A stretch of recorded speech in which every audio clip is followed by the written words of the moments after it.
The Admiral didn't know her name. She wasn't on the roster. No rank, no orders, no reason to be in the briefing room.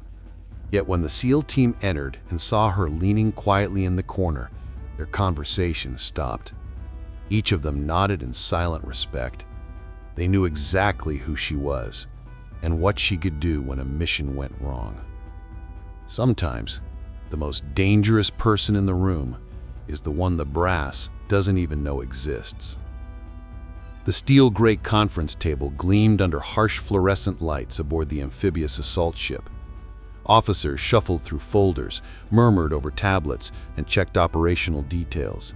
The smell of coffee and metal hung heavy in the recycled air.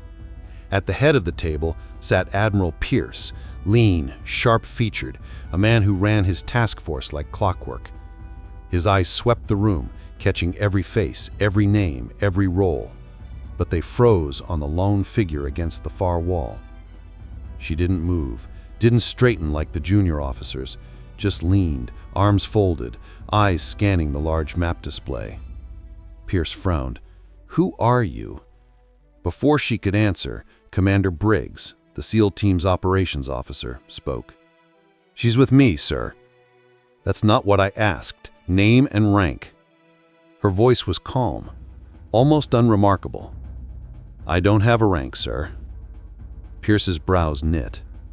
"Then you don't belong in this room." Maddox, a broad-shouldered SEAL, leaned forward. "Admiral, she belongs here more than any of us." The room went still. Pierce looked between them. Briggs shifted uneasily. "You'll be briefed, sir, but we need her in this planning." Pierce didn't like it, but the SEAL's confidence in her was undeniable. On the big screen, the target came into view, a hostile coastal village, narrow streets leading to a heavily fortified compound. Inside, an HVT, high-value target with ties to multiple attacks. The compound was surrounded by walls, spotlights, overlapping fields of fire. The plan was meticulous: infiltrate by night, breach, extract the target alive. The Admiral explained routes, timing, contingencies. But she shook her head occasionally, spotting flaws no one else noticed. Finally, she spoke. "That east approach, death trap. And you know this how?" "Because I've been inside that compound," she said, calm and even. Heads turned.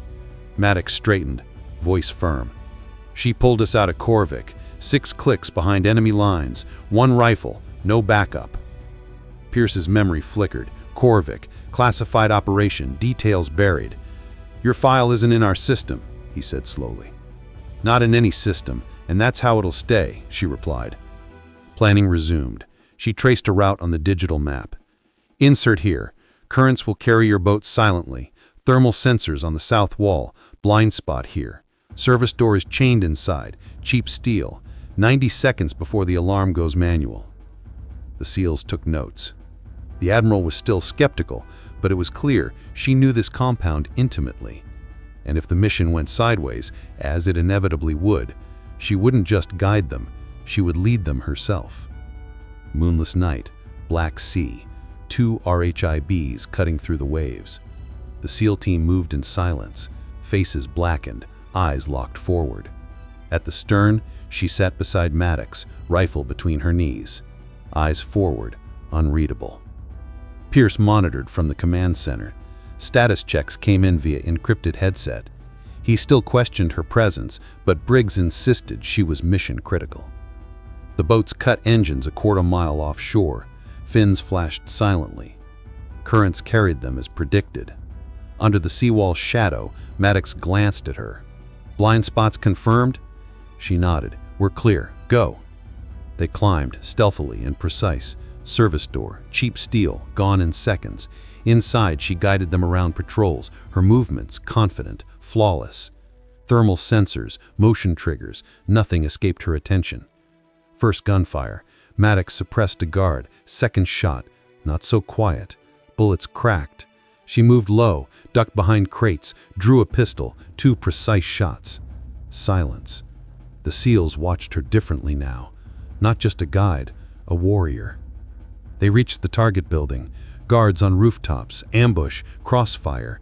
Pierce's voice tense over calm. QRF, 20 minutes out. We won't last 5, Maddox snapped. She moved fast, counting shots, tracking flashes. Main door isn't guarded. Flip the trap. Suppressive fire laid down. She sprinted, planted breaching charge. 30 seconds later, the steel door gone. Inside, she dispatched 2 guards with perfect, silent shots. The HVT, wiry, expensive clothes, froze. Recognition, then fear. She didn't speak. Zip-tied him, pushed him toward Briggs. Package secure, Briggs reported. Reinforcements incoming. Closest extraction blocked. She pointed to a collapsed service tunnel. We take that, clear before they surround us. Through narrow dark passages, over damp earth, water trickling underfoot. They emerged on a rocky beach. RHIBs inbound, enemy fire erupted. She dropped to one knee, precise shots, controlled, deliberate. Teams splashed into the water, dragging the HVT. She was last aboard, firing one final burst before leaping into the boat. Debrief. Quiet. HVT secured. Minimal casualties. Briggs praised her. Pierce's eyes narrowed. Still waiting for a name. She met him calmly. You don't need my name. You just need to know the job got done. Maddox spoke quietly. Operation Breakwater, classified. She's the reason anyone came back. Pierce studied her. Finally nodded. Understood. She rose, footsteps fading down the quarterdeck. Pierce realized what the SEALs already knew. Names can be forgotten, but legends never are.